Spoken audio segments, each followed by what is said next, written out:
Assalamualaikum Sobat Ila, ketemu lagi dengan saya di Ila Normi Channel. Kenapa Islam itu seringkali dikaitkan dengan ekstremisme?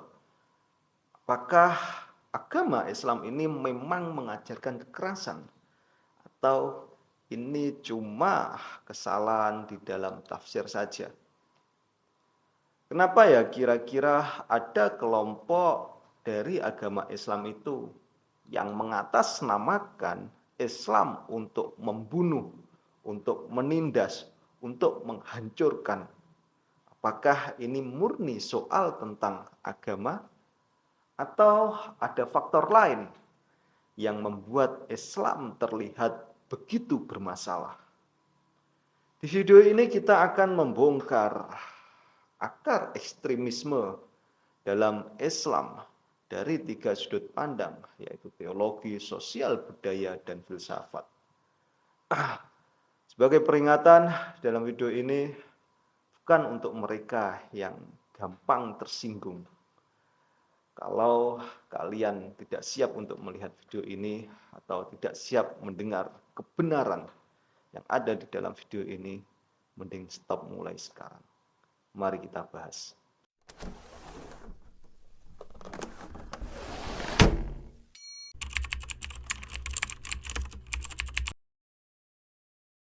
Kalau ada orang yang bilang bahwasanya Islam itu agama damai, coba kita pikir lagi. Karena apa? Karena fakta sejarah awal Islam itu muncul, itu ada sekelompok yang bernama Khawarij, yang dimana kelompok tersebut menghalalkan darah siapapun yang mereka anggap tidak Islam. Kelompok ini menolak Sayyidina Ali, menolak juga kelompok Muawiyah. Kelompok ini mengusung slogan la hukma illa billah, yang artinya tidak ada hukum selain hukum Allah. Jadi kelompok ini beranggapan bahwasanya siapapun dari golongan apapun, baik itu dari golongan umat Islam sendiri, kalau melawan hukum Allah, mereka akan dianggap kafir. Sehingga kalau dia dianggap kafir, maka wajahnya halal untuk dikeluarkan. Slogan yang mereka buat la hukma illa billah itu ya untuk mengkafirkan orang lain. Tentu di dunia modern ini kalian semua nggak asing dengan orang-orang atau kelompok-kelompok yang seperti itu. Tentu tidak asing. Nah, hari ini ISIS itu melakukan hal sama seperti kelompok Khawarij tadi. Mereka itu baca Al-Quran, mereka itu hafal Al-Quran, tetapi mereka menghafal, membaca Al-Quran itu mereka pakai buat untuk membunuh orang. Terus di sini ada yang bilang salah tafsir, atau memang di dalam ayat-ayat yang ada di dalam Al-Quran itu bisa ditafsirkan ke arah situ. Pertanyaannya, apakah Islam itu memang memberi ruang buat untuk ekstremisme berkembang, atau ini cuma adalah sekelompok atau orang-orang yang gagal paham dalam memahami Islam tapi merasa paling benar? Kalau kita melihat dari contoh beberapa kelompok ekstremisme yang ada di atas, ada kesamaan permasalahan antara Khawarij, ISIS, dan lain sebagainya. Ada kesamaan permasalahan, yaitu permasalahan pada penafsiran ayat-ayat Al-Quran yang ditafsirkan untuk membenarkan suatu tindakan ekstremisme. Kita analogikan Al-Quran itu adalah sebuah pisau dapur, yang dimana penggunaan pisau dapur tersebut itu sesuai dengan siapa yang memegang. Jika pisau dapur tersebut dipegang oleh chef, oleh seorang yang ahli masak, maka pisau dapur itu akan menghasilkan berbagai macam menu masakan yang sangat lezat sekali. Tetapi sebaliknya, ketika pisau dapur itu dipegang oleh seorang pembunuh, maka pisau dapur tersebut bisa mengakibatkan melayangnya nyawa seseorang. Dari sini kita bisa akui bahwa di dalam umat Islam atau di dalam orang-orang Islam itu ada yang menggunakan agama Islam dengan sadar dan merasa benar untuk sebuah kejahatan. Kita di sini harus mengakui itu dulu. Karena dengan kita mengakui adanya orang-orang tersebut, maka kita sebagai umat Islam juga akan tahu permasalahan kenapa ekstremisme itu banyak lahir di dalam kalangan umat Islam. Nah, permasalahannya kita kalau mendengar ada ekstremisme, ada bom meledak di satu tempat, lah kita secara FOMO mengatakan bahwasanya teroris itu tidak mempunyai agama, radikal itu tidak mempunyai agama, radikal itu bukan berasal dari Islam. Padahal yang melakukan semua itu, melakukan tindakan-tindakan semua itu, kalau dilihat dari KTP-nya itu juga beragama Islam. Ketika mau mengebom juga yang dikeluarkan dari kalimat-kalimatnya itu Allahu Akbar, yang notabene itu kalimat-kalimat agung di dalam agama Islam. Nah, kita tidak mengakui itu. Padahal kalau kita mau memperbaiki keadaan ini, menghilangkan ekstremisme di dalam dunia Islam, ya kita harus mengakui bahwasanya di dalam umat Islam itu ada seseorang, ada kelompok yang menggunakan ajaran Islam secara sadar, secara merasa benar untuk melakukan kejahatan, yaitu ekstremisme itu tadi. Sehingga ketika kita menyadari bahwasanya di dalam tubuh Islam atau di dalam umat Islam itu ada kelompok atau seseorang yang dengan sadar melakukan itu, tentu kita bisa mendiagnosis, oh ini ternyata permasalahannya ini. Seseorang kenapa itu bisa melakukan kekerasan atau ekstremisme. Oh ternyata seseorang tersebut di dalam menafsirkannya itu berbeda dengan secara umumnya. Cara menafsirkannya secara literal saja. Jadi apa adanya terus dimakan begitu saja, diterapkan begitu saja. Nah, dari situ, dari kita mengakui adanya umat Islam yang melakukan ekstremisme itu, kita bisa mendiagnosis bahwasanya penyakitnya, oh ternyata ditafsir. Yang salah itu penafsirannya ternyata.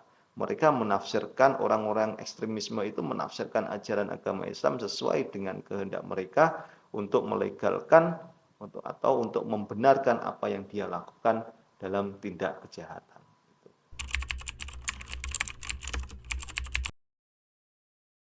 Sekarang kita masuk ke dalam faktor yang lebih gelap.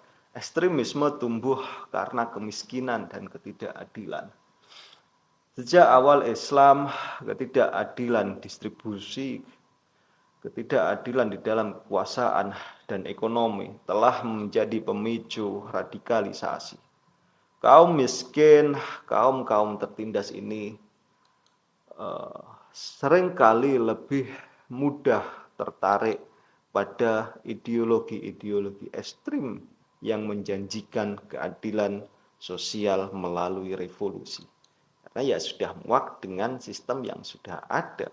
Karena sistem yang sudah ada itu tidak berpihak pada mereka. Sehingga ada kelompok-kelompok ekstrim itu menawarkan suatu keadilan, menjanjikan keadilan.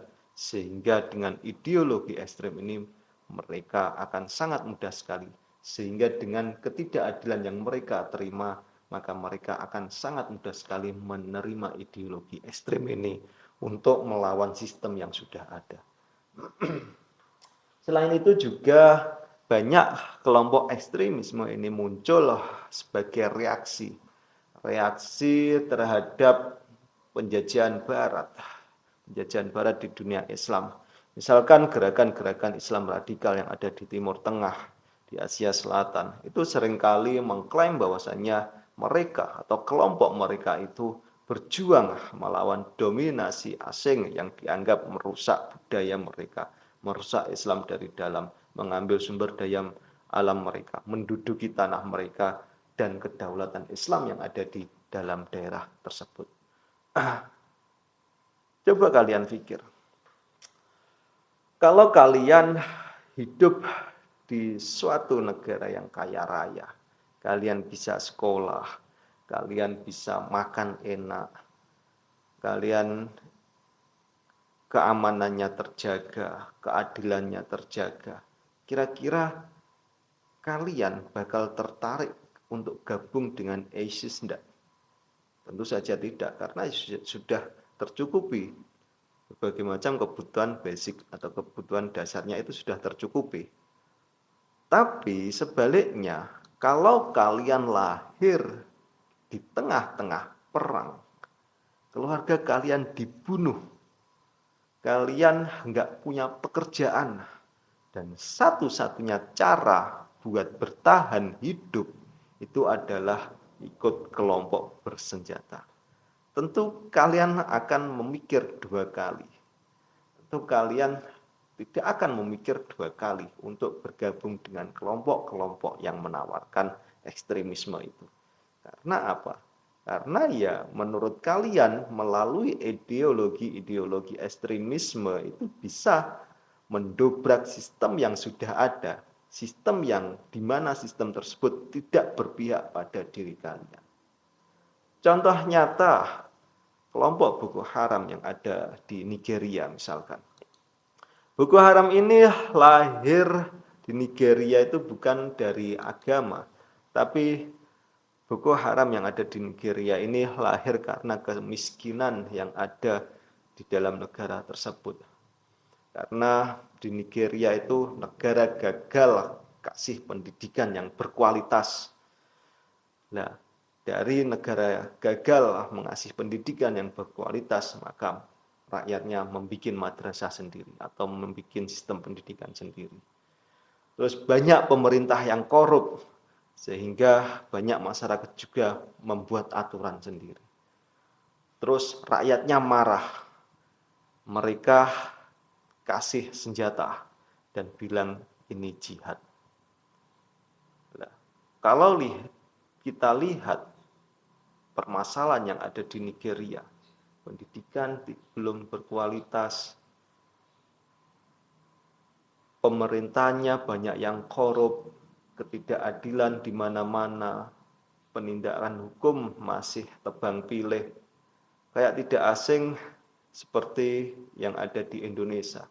Nah, kemungkinan besar ketika itu semua berlangsung di Indonesia secara terus-menerus, sampai masyarakat benar-benar muak terhadap pemerintah, tentunya ya bahaya sekali ketika masyarakat itu mendapat akses senjata. Tentu ekstremisme di Indonesia akan muncul di mana-mana. Jadi di sini kalian masih mau bilang bahwasanya ekstremisme ini murni soal agama, atau ada suatu permainan politik dan ekonomi yang menyamar jadi perjuangan Islam.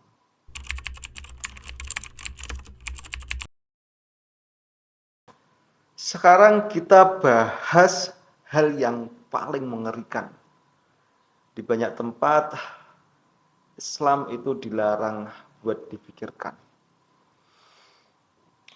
Beberapa gerakan ekstrim menganggap bahwasanya filsafat dan ilmu pengetahuan itu sebagai sesuatu yang merusak akidah Islam, sesuatu yang merusak ajaran Islam.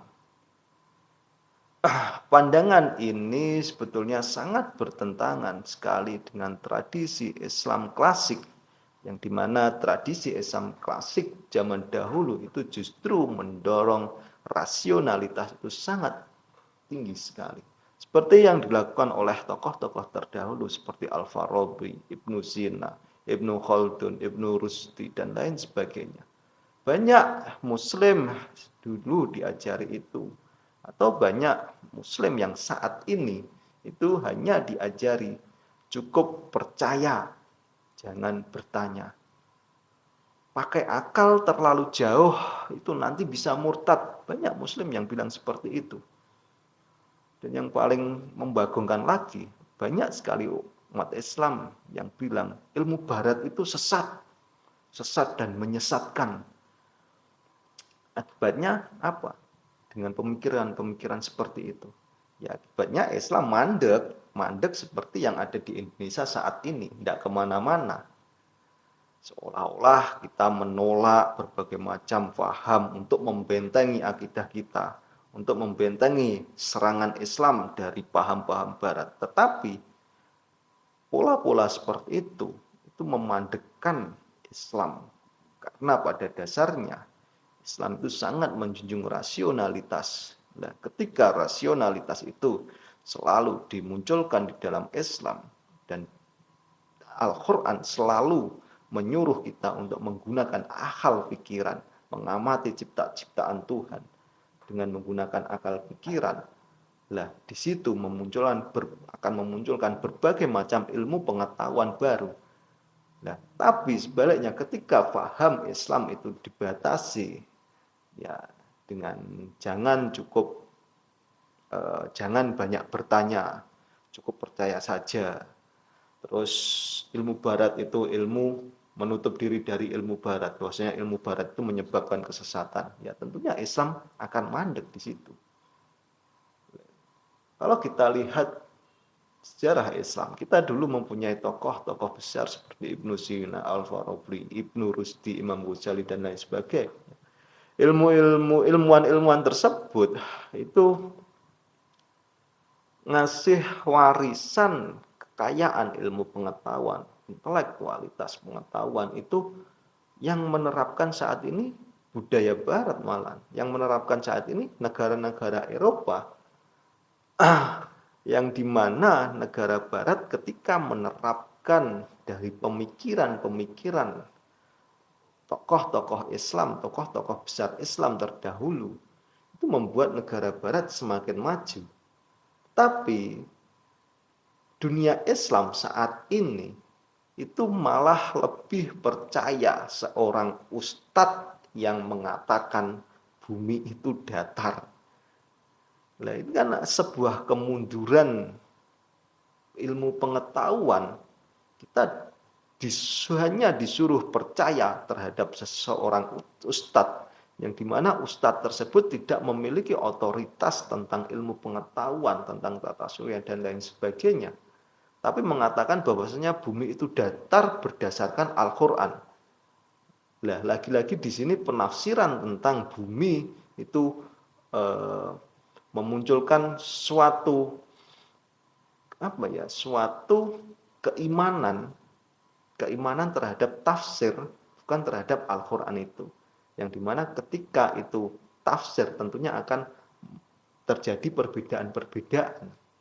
Tapi ketika kita mengajarkan tafsir atau ketika ustadz tersebut mengajarkan tafsir dan dibarengi dengan dogma-dogma bahwasanya yang paling benar itu tafsirnya, maka yang ada ya Islam mandek. Islam tidak bisa maju seperti pada masa zaman keemasan, pada zaman kejayaan dulu. Contoh nyata itu contoh nyata itu yang ada terjadi di Taliban. Di Taliban itu mereka bilang perempuan nggak boleh sekolah, demokrasi itu haram, ilmu pengetahuan itu bikinan orang kafir. Nah, dari pemikiran-pemikiran seperti itu tentunya ya yang akan muncul ya ekstremisme tadi. Pemaknaan Al-Quran secara literal, secara tekstual saja. Nah, dari situ terjadi ekstremisme, bom bunuh diri dan lain sebagainya. Terus kira-kira sampai kapan pola pikir yang seperti ini akan bertahan? Kalau Islam itu terus-menerus berpikir umatnya untuk kalau Islam atau kalau yang mempunyai otoritas seperti ulama, ustadz itu melarang umat Islam untuk berpikir, untuk menggunakan rasionya, untuk menggunakan akal pikirannya, yang dimana tentunya itu sangat bertolak belakang sekali dengan Al-Quran, maka ya ekstremisme nggak akan pernah hilang, terutama yang ada di Indonesia ini, yang dimana Indonesia itu sudah mempunyai basic permasalahan tentang literasi, di mana sebagian besar masyarakat kita itu sudah tidak melek literasi, sangat malas sekali untuk membaca. Dan ditambah lagi dengan dogma-dogma yang seperti ini, ustadz-ustadz yang mendogmakan ajaran yang seperti ini. Tentunya ya Islam di Indonesia bisa wassalam, tertinggal berbagai macam kebudayaan-kebudayaan atau peradaban-peradaban barat yang ada pada saat ini.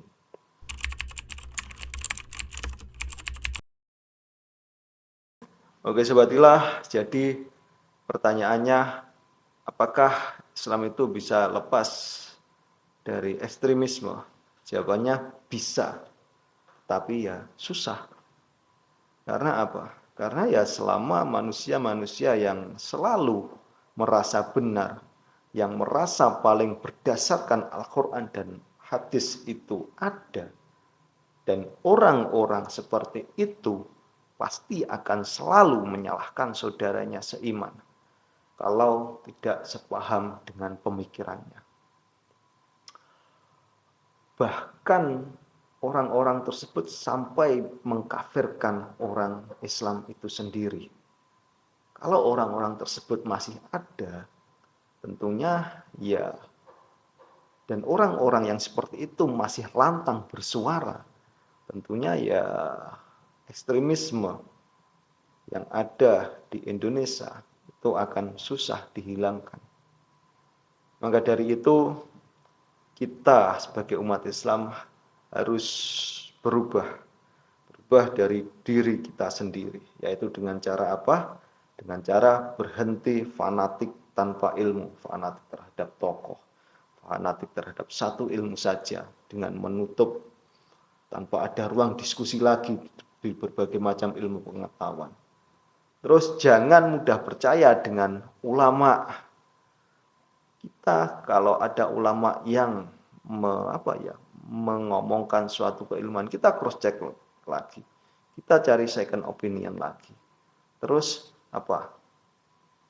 ketika kita bisa mencari second opinion, kita bisa membuka pendapat ulama-ulama lain tanpa menutup pendapat ulama-ulama yang lain.